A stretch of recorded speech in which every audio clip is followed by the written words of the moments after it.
Tava aqui lembrando, gente, da primeira vez que eu fui ao terreiro. Gente, que loucura aquela época, viu? Não sei você, e não sei você que tá com medo de ir. Não sei se hoje em dia ainda tem isso, né, gente? Mas sempre tem aqueles perdidos que estão saindo de Jeová, estão saindo do evangélico, e estão com a vida bem cagada mesmo, precisando mesmo de um terreiro, e estão com medo. Então esse vídeo é para todo mundo. Gente do céu, eu fui dessas, né? Eu fui testemunha de Jeová, deixei de ser, aí é aquela loucura, né? Porque a vida parece que fica muito louca. Hoje eu sei que são as cobranças espirituais envolvidas nesses lugares. A gente acaba se batizando, né? A gente acaba se envolvendo com umas tretas espirituais trevosas com formato de dogma, né? De proteção de Jesus, de proteção de Jeová, proteção de, sei lá, Jesus de Nazaré, Maria, Maria Aparecida, Nossa Senhora, oh meu Pai. E aí a gente é doutrinado por esses caras que atrás estão as raças, né? Umas raças assim bem... não vem ao caso. Esse pessoal, o que eles fazem? Contratinho, né? Fica todo mundo trabalhado no contrato. Porque tá todo mundo o quê? No medo, na menos-valia, no buraco existencial, na carência, no tô perdido, não sei onde é que eu tô indo. Para eu não ir para as drogas, eu entro aqui. Para eu não me lascar, eu fico aqui e fico bem protegido nessa comunidade maravilhosa, cheia de amor, cheia de hipocrisia, demagogia, é um fudendo o outro por trás, mas está todo mundo com a motivação correta, que é encontrar Jesus. Aí é um longo caminho que eu não vou entrar em detalhes, porque encontrar Jesus, dentro disso tem muita coisa, né? Que a gente vai descobrindo depois que se lasca também, porque sair é aquilo, obsessão espiritual complexa, obsessão grave, são esses caras, né? Enquanto você tá na mão deles, a vida tá funcionando, né? A vida tá funcional. Você tá no automatismo, você consegue fazer as coisas, você recebe uns perrengues, mas você consegue resolver, né? Dá aquela sensação de bem-estar, de zona de conforto, de familiaridade. Aí você tá ali. Quando você resolve sair, meu filho, é tiro, porrada e bomba. Eles vêm atrás de você e aí tua vida parece que anda para trás, o teu mental começa a ficar muito desestruturado. Tem coisas suas que são do seu espírito e tem coisas que são dos processos obsessivos de cobrança, tá? No final das contas foi você que construiu todo esse cenário, só que você estava inconsciente e fudeu tudo porque você não viveu uma vida só disso. Você viveu várias vidas e tem vidas paralelas e tem hologramas.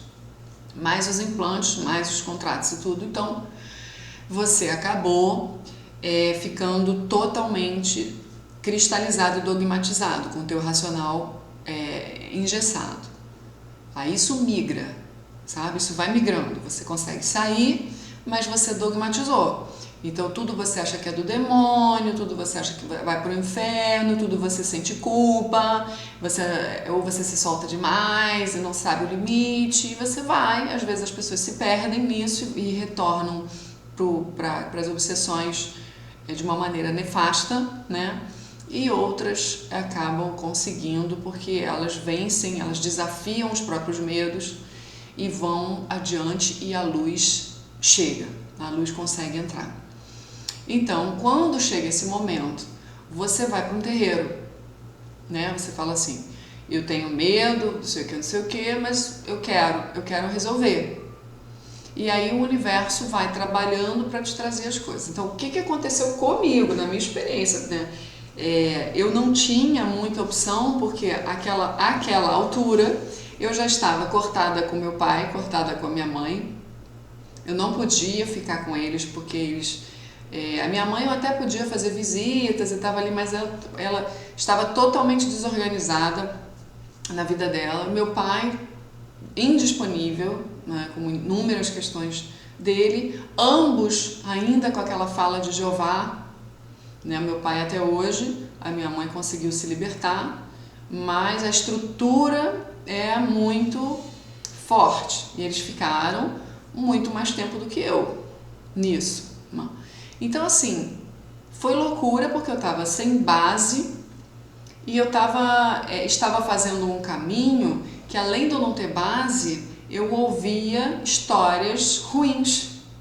Por exemplo, meu avô e minha avó foram da Umbanda e a minha mãe e a minha tia falavam muito mal da Umbanda e diziam que isso era coisa que elas não queriam nem saber, nem ouvir, nem nada, porque as histórias eram ruins, que a vida deles andou para trás e que não sei o que, aquilo tudo entra, porque a criança recebe essas informações, assim como elas fixaram essas informações negativas, eu também fixei, porque elas repassaram, então eu estava cheia de estrutura enrijecida e tive mesmo que me desafiar demais.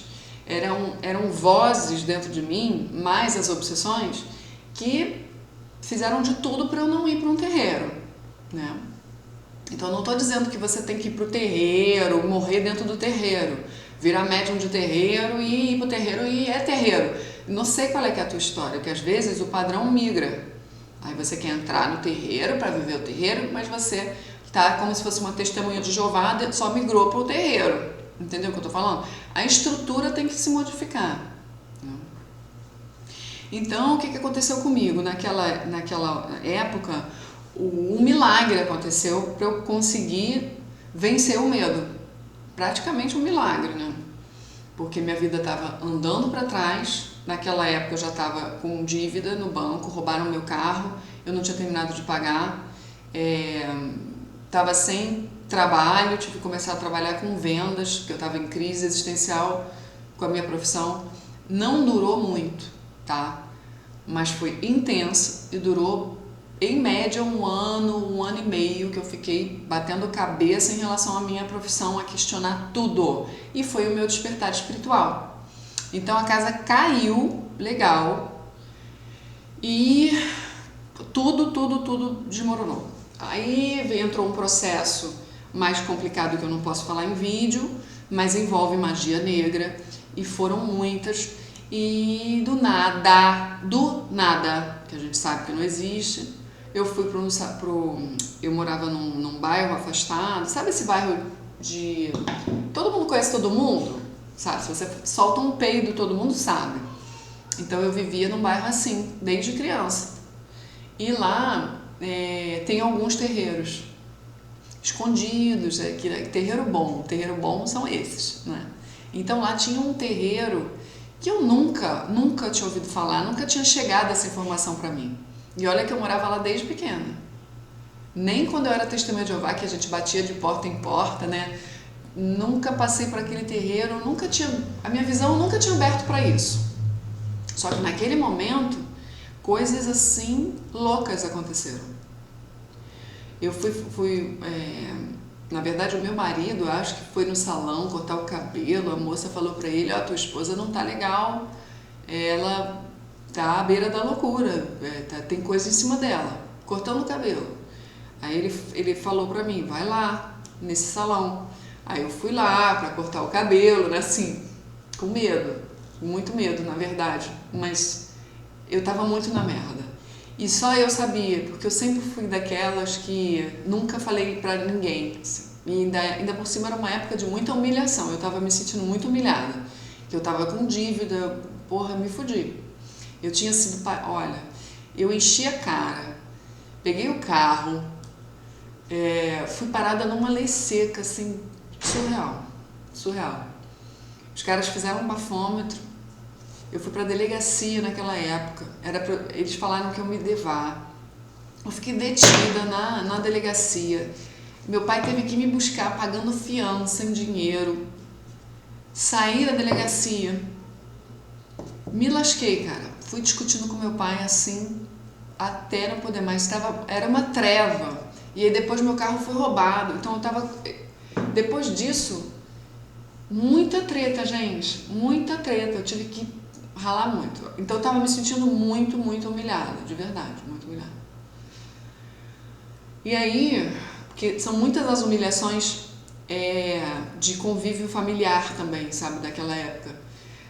afetou todo mundo. Então afetou meu avô, afetou minha mãe, a relação, uma coisa horrorosa, assim, foi terrível. Foi terrível. Por isso que eu também nem senti a morte do meu avô. Não senti mesmo até hoje. Não sinto. Não sinto nada. Não senti. Não senti. Eu sinto muito e tal, não sei o quê, mas assim, foi muita humilhação. Antes dele ficar meio louco, né? Ele fez muita merda. Então, assim, terrível. São marcas assim profundas que, pô, hoje tranquilo, tudo bem, mas na época eu me senti muito, muito humilhada. Então eu tava na merda mesmo, só vinha na minha cabeça assim, pra comer feijão, pra comer comida verde escura, né, essas coisas de couve, não sei o que, pra eu me fortalecer, porque eu tava assim. Foi quando eu corria muito, eu não tinha outra saída a não ser correr na praia, eu ia correr. Fiquei super magra, super definida, porque eu tava sem gordura nenhuma. Eu ia pra academia, era uma coisa que eu pagava pra fazer, era barato naquela época, então assim, foi o que me salvou, foi fazer atividade física, e eu fiquei fissurada em atividade física. E aí meu marido entrou na história e veio essa corrente aí de... Depois que eu comecei a meditar, né, fui fazer um curso de meditação, tive uns acessos diferentes, provavelmente alguns desbloqueios, e a partir dali o universo começou a se manifestar de umas formas diferentes. E aí que vem a história. Eu fui no salão de beleza, né, que a mulher tinha dito lá, ela era uma espécie de uma médium dentro do terreiro, mas não era ela. Ela tinha mediunidade, a filha dela também, e elas tinham uma amizade muito íntima, tipo família, comadre, com uma outra médium, que aí sim, ela tem força, uma força gigantesca. E aí, quando eu cheguei no salão, ela incorporou o caboclo. Eu nunca tinha visto isso na minha vida. Foi uma coisa pra mim muito impactante, porque ele cuspia no chão, né? Aquela coisa do bradar, né? E tal. E a filha dela também ficou fazendo umas captações assim do que estava rolando na minha vida. E foi uma consulta ali que eu não tive como ter dúvidas de que era real e que eu precisava daquilo ali. Então eu não fui ao terreiro, o terreiro foi até mim. Mas depois daquilo, essas médiums foram na minha casa e receberam o seu tiriri, que é um Exu, e que deu todo o diagnóstico do que estava rolando, de onde vinham as magias, e porra, disse tudo certinho. E aí eu tomei coragem para ir visitar um terreiro, que elas trabalhavam lá, que depois eu comecei a trabalhar lá também. Foi o primeiro terreiro da minha vida. Terreiro forte, um terreiro antigo, um terreiro com raiz africana, sabe? Cheio de axé, assim, bem legal. E a primeira vez que eu pisei lá foi aquele cheiro de defumação, né? Aquela coisa assim, eu estava muito decidida a me jogar, morrendo de medo, me sentindo sozinha, mas eu pensava, não tem outro jeito. Se eu não fizer nada, ninguém vai fazer e eu preciso ir. E eu fiquei lá quietinha, sentadinha, não conhecia ninguém, só conhecia elas estavam lá atrás da cortina e eu estava na assistência. Quando começou o atabaque, era uma mistura assim de medo. Eu me tremia, não sabia se era medo, se era... O que era aquilo, amor? Porra, confusão, expectativa, não sei, eu sabia que aquilo ali ia ser alguma coisa importante. E fiquei lá quietinha, sentadinha, e eu vi os médiuns recebendo as entidades, e é uma coisa muito característica de terreiro. O atabaque, tinham 3 que tocavam, era um atabaque forte. Os médiums recebiam as entidades, sabe, deixando mesmo vir, fluir aquela coisa. Você via que tinha incorporação de verdade, sabe? E aí elas desciam e aí a energia equalizava e você percebia a força. E aí eu fui indo tinha muito medo, muito medo, mas era assim, era gira de preto velho, era gira de caboclo, e o que eles diziam vinha de uma maneira tranquila, e eles falavam coisas realmente que estavam acontecendo na minha vida. Eles me limpavam, passavam os banhos, eu fazia tudo, aí a casa parecia que estava caindo, e eu continuava indo e fui indo, aí tinha a mesa branca, e logo eu já estava lá dentro, ajudando, fazendo as coisas que eu sabia que era o meu caminho. E isso foi, gente, em 2014, por aí. Pode ter sido 2014, acho que foi 2014, 2015, no máximo.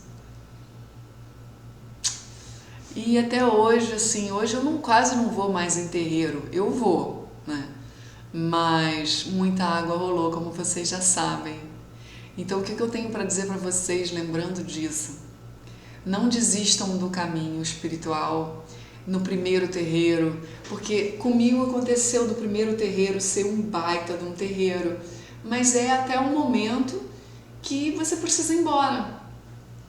Depende de pessoa para pessoa, então não tente se encaixar, não crie expectativa, não deixe o dogma, né, a mente dura migrar. Perceba que mesmo que você esteja com problema de ego ali, porque o seu ego é difícil, o das pessoas também, ou então você percebe que como não deu ali, criou um santo não bateu, você não soube se relacionar direito e vice-versa, né, porque rola isso. Comigo rolou muito isso, gente. Rolou demais isso. Eu não posso falar aqui, mas rolou muita treta, assim. Normal, isso vai rolar com todo mundo. É isso que eu quero que vocês entendam. E não tem problema se rolar, mesmo que a culpa seja sua ou não. O que importa é que você ganhou. Só de ter entrado ali, só de ter aberto a sua mente. Problema de ego vai sempre ter, você não pode desistir nem concluir que terreiro não é pra você, que acabou, sabe? Ou entrar nos dogmas de que a vida andou pra trás, de que tá vendo, é por isso que não anda, não sei o quê. A vida que não anda é um problema teu, da pessoa. A gente faz a nossa vida não andar, não é o terreiro. Tem terreiros que não são bons, que não são de luz. E tem terreiros que são de muita luz, mas os médiuns continuam sendo humanos. E se eles não se trabalham, fudeu. Né? Quem se trabalha tem dificuldade. E quem não se trabalha, tem muita dificuldade também. Então, assim, tudo faz parte. O lado humano não pode... você não pode concluir as coisas. É isso que a gente faz de uma vida para outra. A gente sai concluindo com base num trauma, com base numa dor, num ego ferido, num orgulho, numa falta de compreensão do todo ali, né? Porque você se sentiu vítima, porque você não sei o quê. E aí você conclui que aquilo não é para você. Mas a vida, ela só anda para trás quando você não está se percebendo. Porque você tem que fazer movimentos para sua vida abrir. E às vezes você está dogmatizado com a mente fechada, padrões migraram e você não percebeu, só que se camuflaram, migraram, criaram uma nova forma, se esconderam ali, e você não fez tudo o que deveria. Você não escutou tudo que estavam te falando. Você foi pela metade, você concluiu que já era, você estava com pressa, ou você, infelizmente, não captou direito o que o universo tentou te mostrar. Às vezes você caiu numa cilada energética de algum lugar, de algum ponto ali, ou você mesmo estava numa frequência presa, com portas e gatilhos abertos, e aquilo está ainda sobre você, e você ainda não encontrou um lugar ou alguém que pudesse te ajudar de fato ali, ou porque não chegou a tua hora, né? Tem movimentos que você precisa fazer antes de você conseguir desbloquear alguns pontos importantes para a sua vida fluir. Então são muitas as amarras e prisões para você concluir alguma coisa tão limitadamente, sabe, com base numa experiência de terreiro, entendeu? Então não desistam, continuem, porque é uma descoberta atrás da outra. A vida tem que ser dinâmica, movimentada, e a espiritualidade precisa também de movimento, atualização, novos passos, novos livros, novas terapias, alargar um pouquinho a zona de conforto. Sempre dá pra gente ir mais, então é isso, tá bom? Fiquem com Deus.